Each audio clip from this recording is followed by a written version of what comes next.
اسماعیل بن ابراہیم یعنی ابن الیہ نے ابو حیان سے، انہوں نے ابو زرعہ بن عمر بن جریر سے، اور انہوں نے حضرت ابو ہریرہ رضی اللہ عنہ سے روایت کی، کہا رسول اللہ صلی اللہ علیہ وسلم ایک دن لوگوں کے سامنے تشریف فرما تھے۔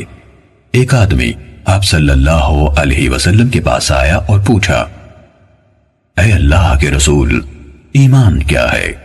آپ نے فرمایا، تم اللہ تعالیٰ، اس کے فرشتوں، اس کی کتاب، قیامت کے روز اس سے ملاقات، اس کے سامنے حاضری اور اس کے رسولوں پر ایمان لاؤ، اور آخری بار زندہ ہو کر اٹھنے پر بھی ایمان لے آؤ۔ اس نے کہا، اے اللہ کے رسول، اسلام کیا ہے؟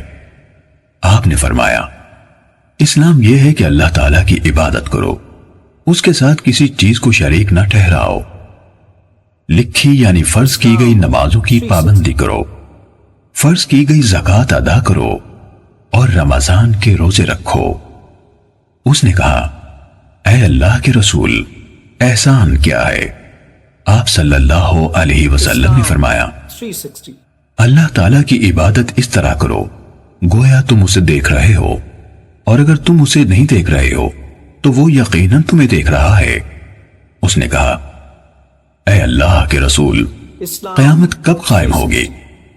آپ صلی اللہ علیہ وسلم نے فرمایا، جس سے سوال کیا گیا ہے وہ اس کے بارے میں پوچھنے والے سے زیادہ آگاہ نہیں، لیکن میں تمہیں قیامت کی نشانیاں بتائے دیتا ہوں۔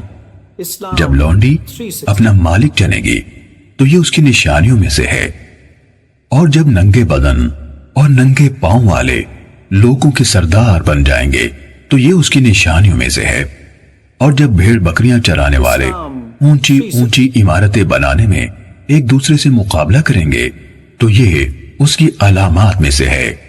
قیامت کے وقت کا علم ان 5 چیزوں میں سے ہے جنہیں اللہ تعالیٰ کے سوا کوئی نہیں جانتا ہے۔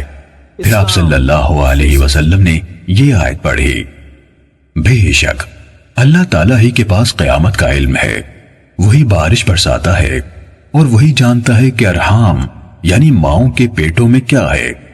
کوئی زیرو نہیں جانتا کہ وہ کل کیا کرے گا، نہ کسی متنفس کو یہ معلوم ہے کہ وہ زمین کے کس حصے میں فوت ہوگا۔